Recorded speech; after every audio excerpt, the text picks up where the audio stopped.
आज सकाळी राज्याचे उपमुख्यमंत्री अजितदादा पवार यांचं विमान अपघातात निधन झाल्याची बातमी कळली।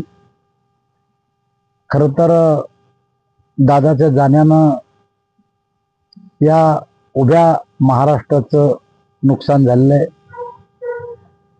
त्यांच्या दुःखद निधनामुळं एक अत्यंत कर्तबगार, स्पष्ट वक्ता आणि विकासभिमुख नेतृत्व गेलं।